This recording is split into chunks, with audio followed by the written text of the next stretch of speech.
혹시 서울에서 내 집 마련 꿈꾸고 계신가요?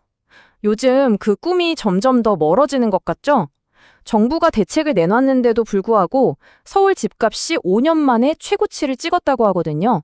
오늘 뉴데일리 분석을 보면서 도대체 왜 이런 일이 벌어지고 있는지 그 속사정을 한번 쉽고 명쾌하게 파헤쳐 보겠습니다.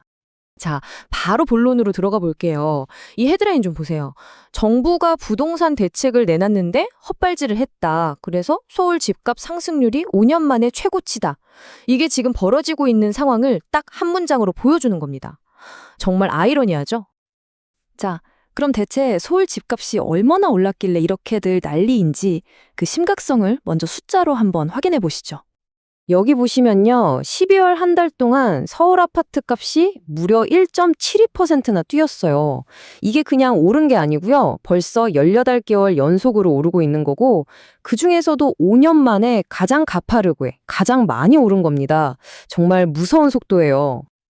근데 진짜 놀라운 건요. 이 폭등이 정부가 시장을 좀 진정시키겠다고 야심차게 내놓은 15-15 대책 바로 뒤에 일어났다는 거예요.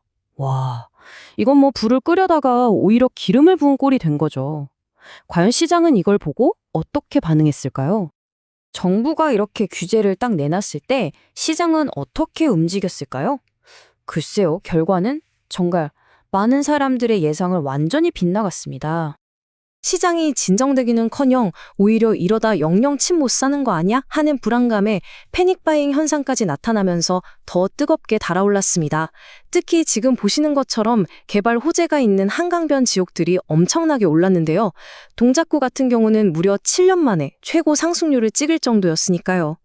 그리고 더 충격적인 건요. 서울에 있는 25개 구 중에 단 한 곳도 집값이 떨어진 곳이 없었다는 사실입니다. 그야말로 서울 전체가 활활 타오르는 불장이었던 거죠. 이 불길이 매매 시장에서만 머물렀으면 그나마 다행이었을 텐데 그렇지가 않았습니다. 마치 옆으로 번지는 불씨처럼 전세 시장으로까지 순식간에 옮겨붙으면서 정말 연쇄적인 불안감을 만들어냈어요. 상황이 어떻게 이렇게 꼬여버렸는지 한번 볼까요? 자, 정부가 매매 시장을 꽉 잡으려고 규제를 했잖아요. 그랬더니 집을 사려던 사람들이 지금은 못 사겠다 하고 전세 시장으로 우르르 몰려간 거예요. 근데 전세 물건은 한정되어 있잖아요. 결국 수요는 폭발하는데 공급은 없으니까 전세값이 천정부지로 뛴 거죠. 이러니까 서울 시민들은 집을 사지도 그렇다고 편하게 전세로 살지도 못하는 정말 이중고에 시달리게 된 겁니다. 사실 전셋값은 그전부터 야금야금 계속 오르고 있었거든요. 근데 이번 대책이 그 오름세에다가 말 그대로 날개를 달아준 격이 됐습니다. 그 결과가 바로 이거예요. 28개월, 그러니까 2년하고도 4개월 동안 전셋값이 단 한 번도 쉬지 않고 계속 오르는 정말 기이한 현상이 벌어진 거죠. 이게 그냥 숫자 노름이 아니에요. 실제 시장에서는요, 불과 몇 달 사이에 전셋값이 2억, 심지어 2억 5천만 원씩 꽁충 뛰어오르는 신고가 계약이 막 쏟아지고 있는 겁니다. 와, 정말 서민들의 주거 불안이 얼마나 심각한 수준인지 딱 보여주는 대목이죠. 그런데 여기서 끝이 아니었습니다. 설상가상으로 이 어려운 상황을 더 최악으로 몰고 간 마지막 퍼즐 조각이 있었으니 바로 돈, 문제, 자금 조달 문제입니다. 아니, 집값, 전셋값이 이렇게 하늘 높은 줄 모르고 오르는 것도 감당하기 힘든데 이제는 유일한 희망이었던 은행마저 문을 닫아버리고 있어요. 연말이라 대출 총량을 관리해야 한다는 이유를 대면서요. 집 사려는 사람, 전세 구하려는 사람들의 마지막 동아줄이었던 대출의 문이 그냥 쾅 하고 닫혀버린 겁니다. 자, 정리해보면 집값은 천정부지, 대출은 막혔고 정말 최악의 상황이잖아요. 과연 이 위기는 언제쯤 끝낼까요?